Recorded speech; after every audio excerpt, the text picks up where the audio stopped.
love that new clip because we are starting out this week, as we will every week, with what's turning us on this week. Puck, buddy, thank you so much for being here. What's turning you on this week?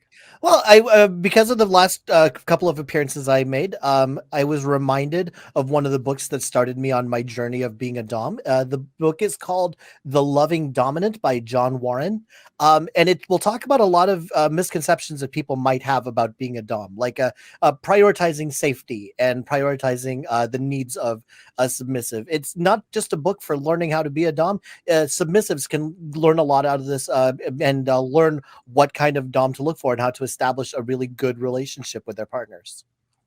Love to hear it. Sounds great. I will make sure to have the loving dominant in the show notes for this episode. Sin, what's got you turned on this week?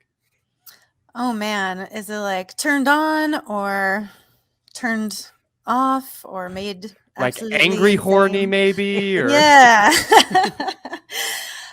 There's just no way to pass over that this week has been sort of rocky and emotional for internet-based clip artist type sex worker folks due to OnlyFans.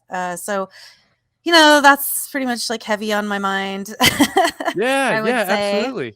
Well, let's jump right into it then and talk about it. If you Yeah. are watching this live, it is Thursday, the 26th of August. We just found out yesterday, after finding out the previous Thursday that OnlyFans was going to ban explicit content beginning in October, that they have now reversed course. And I mean, hooray! Thank you. Everybody who got pissed off and said something, it seems to have made a difference, but I don't know. This doesn't really feel like a victory. How are you feeling, Sin?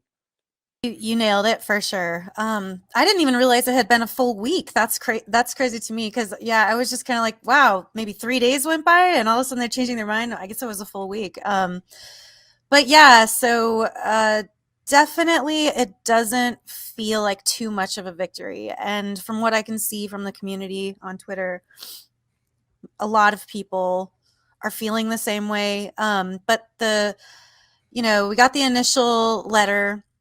This is after many people had just been told, like the previous morning, no, we're never going to dump adult from OnlyFans because OnlyFans support is widely known to be terrible, and they usually don't know what they're talking about. It's really, really hard to get someone to help you with any problem you might be having.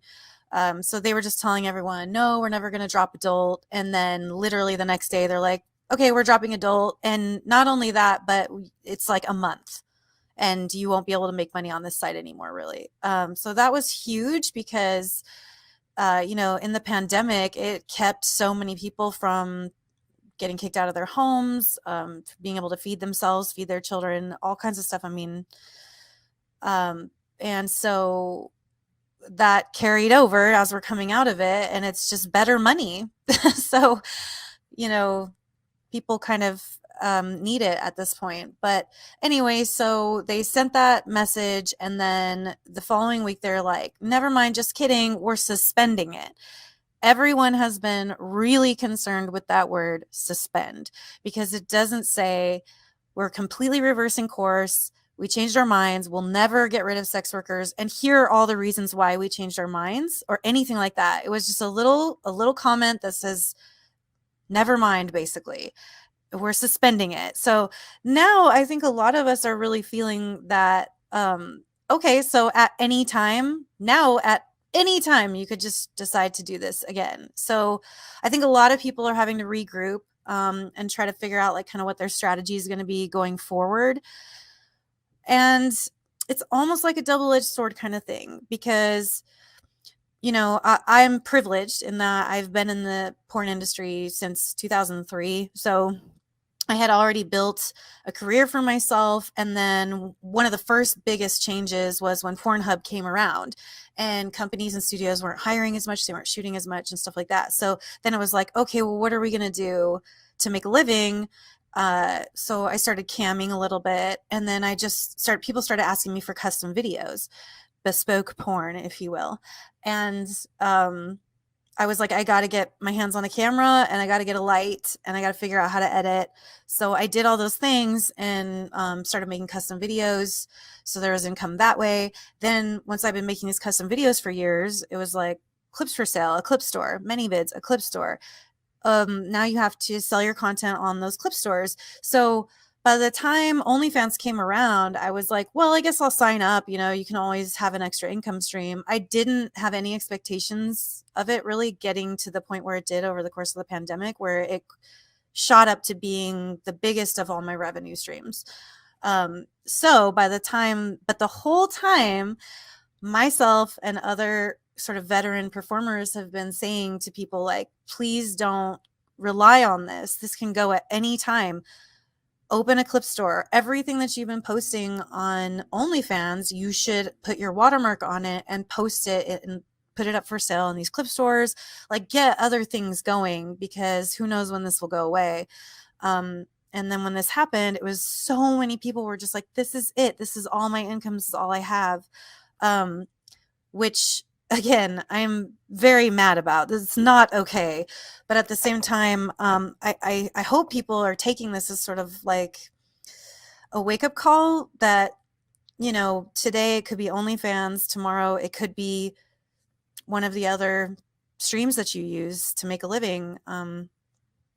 So I can go on and on. This is just a much bigger picture.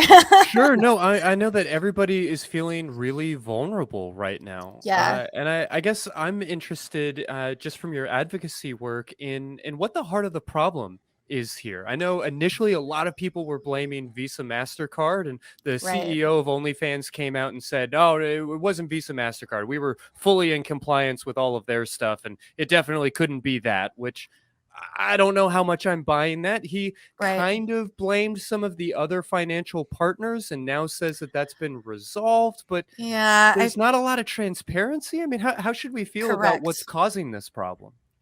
Well, I mean, I think the cause of the problem just really goes back to the cause of so many problems in this world. And for me, that's religion. I think when you really break it down to its base level point, you're talking about people who are mad that there are people who are monetizing their sexuality. They're fine with you monetizing your labor and your body if you're like a construction worker or a mechanic. You know, when my husband was a mechanic at a diesel shop, and he paid crazy money to learn how to do this, and then he was making like $13 an hour, and where we were living, that was not enough money to even to be able to afford to live in an apartment anywhere. So, you know, for some reason that's okay to destroy his back, need surgery, Yeah. all this stuff, I as mean, long I as know he's masseuses that have like more pain in their bodies and in their hands and these other things than yeah. any of the porn performers that I work with. Yeah. So, you know, that's labor is labor. And they just don't like it that you're using your sexuality to make money. And I think that that's the bottom line. Whereas they're using trafficking, protect the children, Hmm. all of this stuff is like, well, everyone agrees with that, right? Everyone It's agrees cheap trafficking is political bad. points to say, we're going to protect the children, because then if you vote Yes. against it, then you don't want to protect the children. Are you saying you don't want to protect children? Like, I mean, it's just that's what they're using. So, and then, I mean, you got to do like some deeper research on this stuff, because it's not just that Visa and MasterCard said, we're no longer going to allow Pornhub to use our services, and we're no longer going to allow this, that, and the other. It's that this dude who had a ton of influence, like this one person who has a ton of influence because he's some like hedge fund manager or some, you know, crazy billionaire, and he got it in his head, what if that was my daughter getting revenge porned on Pornhub or whatever? So rather than being like, okay, let's just make sure that we've got ID uploads and model releases, you know, from every performer that appears in every verified video, which I would totally agree with and think would be fantastic. And that's what people should already be doing anyways. But instead, it's like, let's shut this down completely. And Yeah. because this one freaking guy had that much influence and he is friends with the CEO of MasterCard, he talked to that guy, the CEO of MasterCard, and CEO of MasterCard was like, don't worry, we'll take care of it. So then they decided, if you want to use our services on an adult site, you have to do right? So then CEO of MasterCard or some spokesperson for MasterCard was like, we didn't tell OnlyFans to shut down. They did that on their own decision. Well, it appears to be that OnlyFans was like, oh, doing for every person, every clip means we'd have to hire so many more people that we wouldn't be making the profit that we want to make. So we're just going to instead just kick all sex workers off the platform that they built. So there's some guy at the top of that chain who's making billions of dollars off of our labor, and then making decisions like, you know what, I've made my billion, so you guys can basically fuck off. That's definitely how it feels. And so those same people in charge, like, you got to follow the money. It's always about money. So when you're talking about Exodus Cry, anti-porn advocacy, that's all that it is. And they make so much in donations from their anti-trafficking policies that where does that fucking money go? Well, all these articles have come out, if you're looking on Twitter and stuff, if you're following this stuff, that show that most of that money goes back into the pockets of the people who are running that organization. And even actual trafficking survivors have come on Twitter and said, I was a survivor. When Exodus Cry reached out to me, I thought, here's the help I'm going to need. Instead, they got practically nothing. They didn't get any job training except like, well, here, I'll show you how to clean houses and stuff, which is fine. I don't job shame anyone ever. But the point is, they're like, you know, it's one thing to get saved from trafficking for sure, but it's another when you're just telling someone like, don't do that job that is you're doing well at and you're being successful at, and you're making a good living at, because it's bad for you, because I told you it's bad for you. But here we can train you how to, like, you know, clean houses and stuff. Yeah, you'll be making, I don't know, like $60 a day, then gets taxed. But you won't be doing sex work anymore, which is dirty, dirty bad. Yeah, I mean, there's a meaningful lack of real solutions here, which is just exhausting. We're just ignoring the real solutions. Well, where I'm coming from is like, I'm not strongly affected by this, right? Like a non-substantial portion of my income comes from sex work, and so to me, I have the luxury of looking at this as just an academic curiosity and raising my eyebrow and saying, oh, this is interesting. But I know that there are other people who are much more meaningfully involved. As a person who's not really involved in it, what can I do to start researching, and what kind of advocacy can I do as a complete layperson? Where do I even get started? A well-meaning, well-intentioned person, where should they go to try to help out? Absolutely. So there is Swap Behind Bars, SWOP Behind Bars is a Twitter account. It is sex worker advocacy. We also here in Vegas have a mutual aid fund, is Sex Worker Mutual Aid. That is something you can also follow on Twitter. You can Google all this stuff and find these places. And I'd say follow these accounts and make donations for sure. But for me, that's like where I'm finding all this information, is following sex workers on Twitter, paying attention to what they have to say, looking at the links that they're posting, because there's so much being posted. There's even ties with this the CEO of MasterCard, who basically made the buddy that made this decision, that told him to make this decision. His wife accepted money from Jeffrey Epstein. So, I mean, this is the stuff that's just like, it's out there and it's on the internet. And Twitter is basically the best tool that I've found for this stuff. So that's what I'd say to start for sure, is just like actually listen to sex workers. And I think one of the things that's interesting about OnlyFans is, you know, you were talking about things like the pandemic, which made it more common for people to look at sex work as a way of making income. And so it got more popularized, and maybe because it was more mainstream, something like this hits the news. But certainly this can't be the only time, or OnlyFans is not the only site that might in the future say something like, well, we're not going to have this kind of content on our site anymore. So it's interesting that it's in the news now. But you know, you talked about diversifying and talked about how you know which site is going to be next. You really don't. So And I mean, that's the thing here is that what's happened, and this is the strategy from those anti-porn under the guise of anti-trafficking groups, Sure. is that they tried to go via the government as much as they could, but they kept bumping up against that free speech issue, that pesky thing. Yeah. And so they were like, how can we Goddamn Constitution. fucking Constitution. So how can we control this? What's the other way that we can control this? The credit card companies. If we can convince all the credit card companies that it's not just consensual porn that's being created and uploaded to these sites, but it's rape and it's trafficking and it's all this stuff, and But convince them. see also financial liability is what we're really talking about here when it comes to the perspective of those payment processors, because Right. there are only so many different ways that we can say it. The truth is, even one person being exploited sexually in these ways is disgusting and terrible. And there are Absolutely. potential solutions to some of these problems. There are things that we can Yes. be doing. And none of this that we've been talking about has anything to do with anything that's actually useful in seeing change here. Exactly. It's like throwing the baby out with the bathwater or whatever, just, well, there's one or two bad players out of the millions of people who use this. So we're just going to shut the whole thing down. Yeah. So that was their strategy, like go after the credit cards. And if Visa and MasterCard, I mean, they're global. You can't, like, I couldn't move to New Zealand where sex work is totally legal and then have my OnlyFans if that were the case still, or, if they decide to shut down. It's like Visa, MasterCard's everywhere. So it's not just an American issue only, and Sure.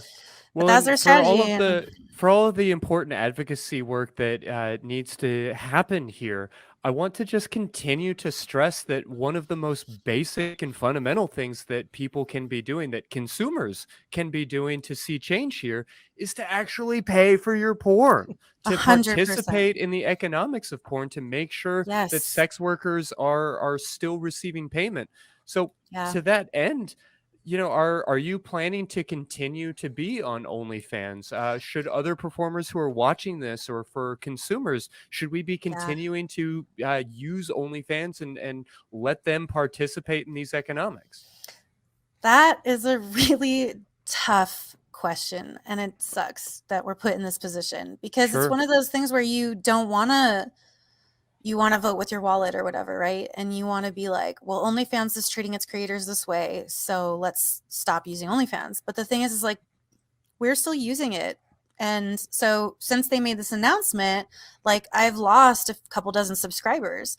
And I'm blaming that a lot more on the fact that subscribers were like, either, well, fuck OnlyFans, I'll find her somewhere else, or oh, she's just going to shut her account down anyway, so I'm just going to cancel my subscription or whatever, and it's just, that was the bad move to make. So, I saw some people advocating OnlyFans on Twitter saying, oh, cool, so are you going to pay us that 20% that you took, or give us 100% payout for the next 3 months to make up for the fact that we've all lost work and money and subscribers due to your decision and then the backpedaling of it? Like, you're just basically jerking us around, and this is our real life income. This is what we need to continue to survive. So for me, I tried, even at the beginning of this whole thing a week ago, I was trying really hard to not panic because everyone was freaking out, and I was just like, okay, let's let some more news come out. Let's see what happens. I'm not going to be like, all right, fuck OnlyFans, I'm jumping to a new platform.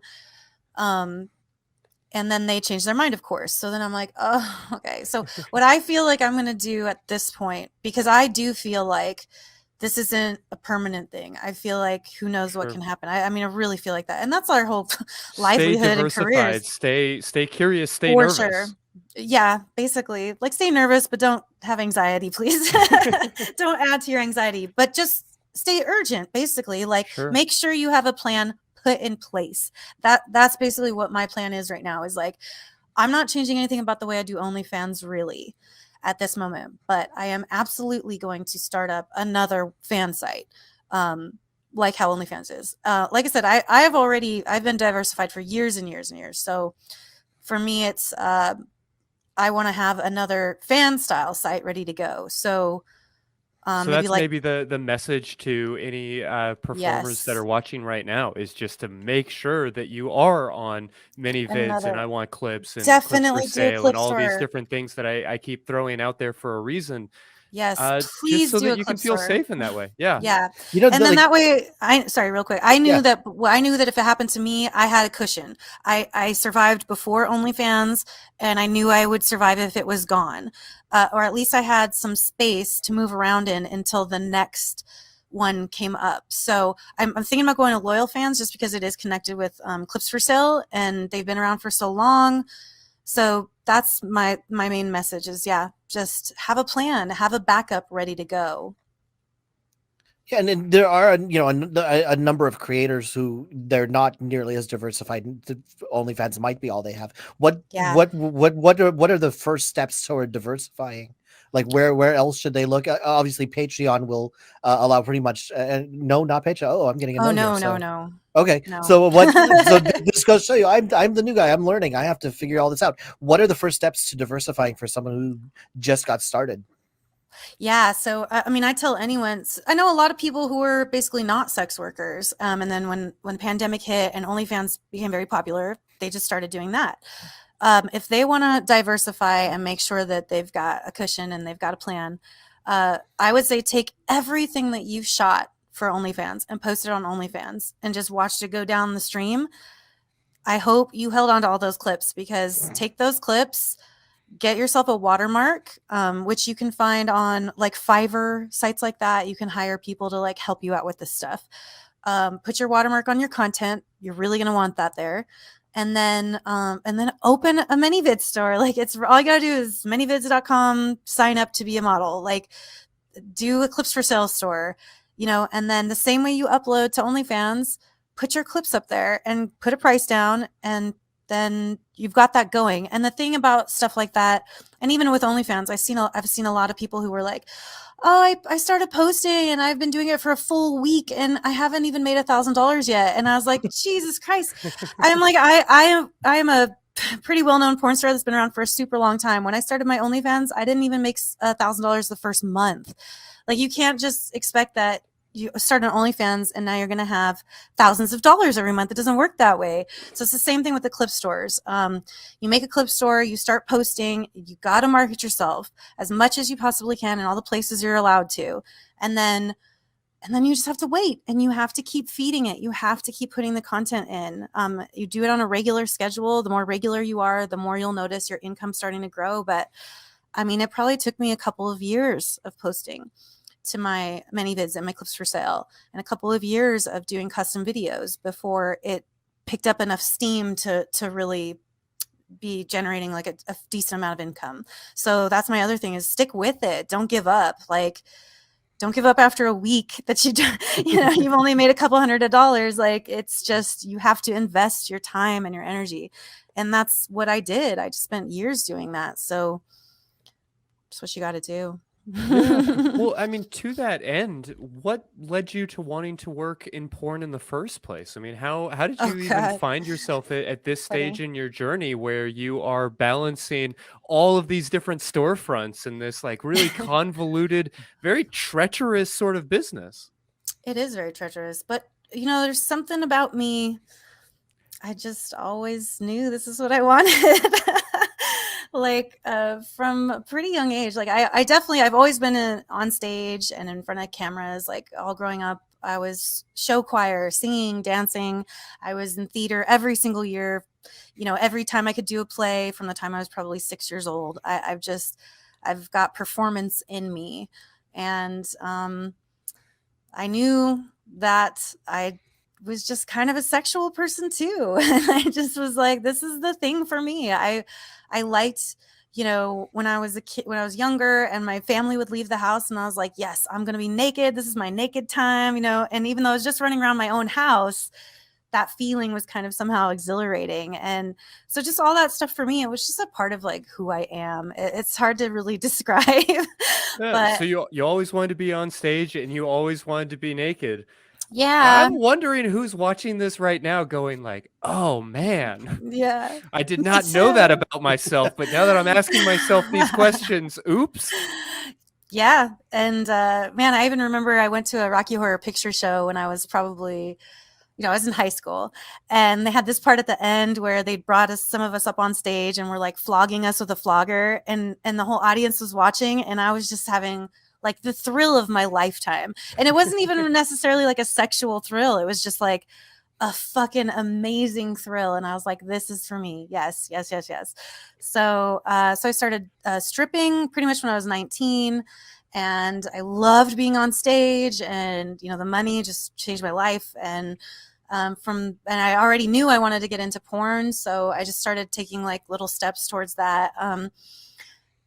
Maybe where you're at, you have like a city newspaper kind of thing, or it's like out here it was like LA Weekly or OC Weekly, and there were ads in the back because we're talking early days of the internet.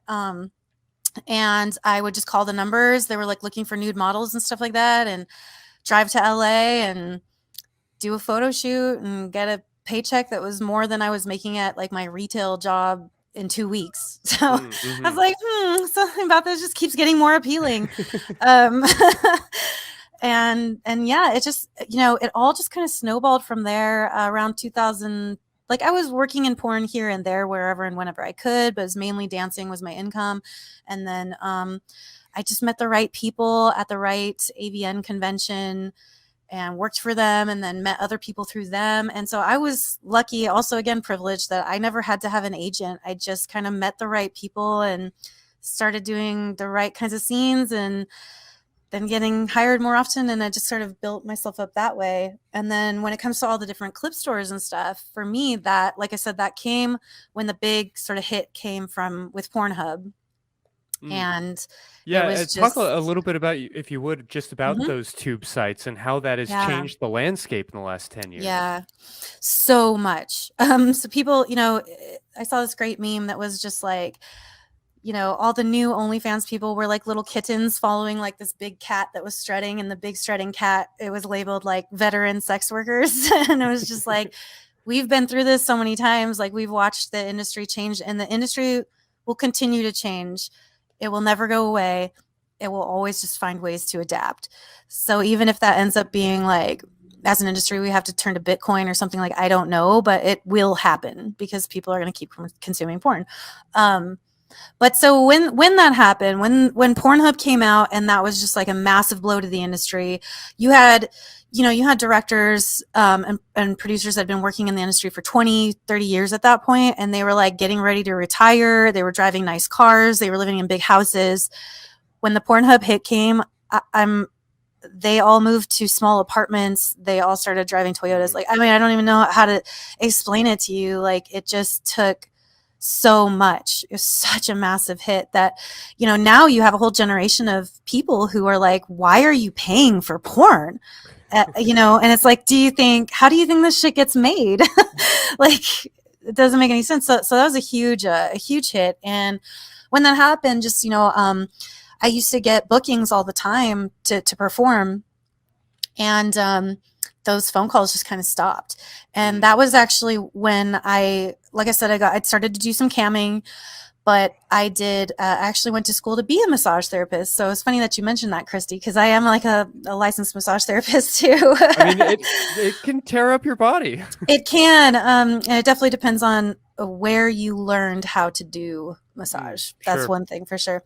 But yes, it does, and it can. But like that's what labor does sometimes. But yeah, so that was kind of like almost a moment of fear, and I was kind of like, I should know how to do something else. But it was around that same time too that people were asking me to make those bespoke porn videos, those customized videos, and I was just like, I've got to get my hands on a camera, and I got to figure this stuff out if I want to continue on in this industry, which I do, because this is who I am. Like, I am a sex worker at heart. This is just what I love. So that's what I did. I Did have. Did you have much of a relationship with porn before you got involved? I mean, if you started dancing at 19, what were your sort of experiences with, I guess, performance sexuality, if I can maybe label it that way.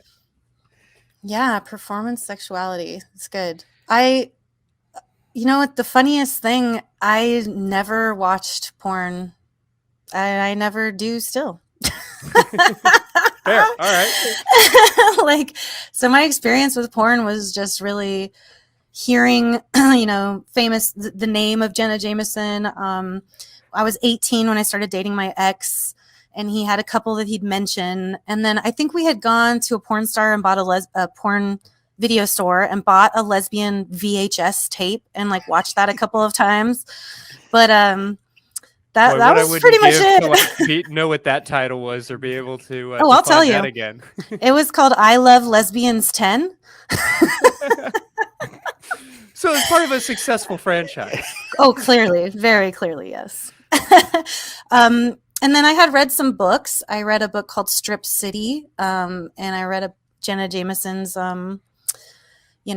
autobiography, ghostwritten by Neil Strauss. That was cool, but neither of those things I felt were super accurate as to my experiences, which I should write a book too. I know I should. Okay. No, I gotta ask about this though. Because you said you didn't really watch a lot. How does one learn how to make good sex content? Like I have to imagine that what makes for good sex and what makes a good sex scene are two very different things. So it's like a Venn diagram. Okay, yeah. That's what I would say. How does one go about learning how to have a good photo shoot or have a good video set? Well, those are two different things. Right. So yeah, I mean, a photo shoot, that really experience, you learn poses. You have to gain a certain level of confidence. It's just practice. You just have to do it over and over and over and over again. But I think there's a lot of stuff that you kind of, you have to have a little bit of going into it. You have to feel sexy. You have to know what feels sexy. You have to be confident. I think those things are really important. When it comes to a great sex scene, the crossover of just having good sex in real life, where I find that Venn diagram is like, I tell people, if you want to have good sex, like look in your partner's eyes. That's really like one of my biggest complaints ever about sex with people is, and even, in scenes, when I'm doing a scene with someone and I'm trying to like catch their eyes and get that eye contact going, because I know it can like stoke the fire. And even if it doesn't so much chemistry wise between me and the other partner in the scene, I know what it looks like when I'm looking at my partner. And visually for observers, it looks so intense and intimate and sexual. So that's like a big one I say is like eye contact. Also, especially on camera, when you're looking, like, let's say you're giving a blowjob, just like take a blowjob video, and have the person doing the blowjob like keep their eyes closed, and then have them open their eyes and look at you. And just notice the difference is massive. So just stuff like that, like those little things. And then I also feel like, having sex in real life with a partner, you don't want to have this shell around you, these walls built up of like insecurities and stuff. You want to it doesn't matter if you're never going to see this person again, like open yourself up to them for this experience, and it's just going to be better. And so I feel like there's a lot just intuitively when you start in porn that I kind of just hope It's hard to say. Yeah. It would be different if I could coach someone sort of like one-on-one. And there's so many things that I would tell them to give tips, but there's got to be some stuff that you just bring to the table already, that you just kind of already have in you. And that is, like I said, that is performance somewhat, and that's not, that's the thing too, is like, you don't want to emulate what you've seen in a lot of porn. You know what I mean? Yeah. Make it your own, right? Yes. Yeah. And then, girls come on set and they're like, instead of that. Yeah. Yeah. They're like, oh, fuck yeah. Yes. Just like that. It's like, no, that's how you get demonetized. Don't do that.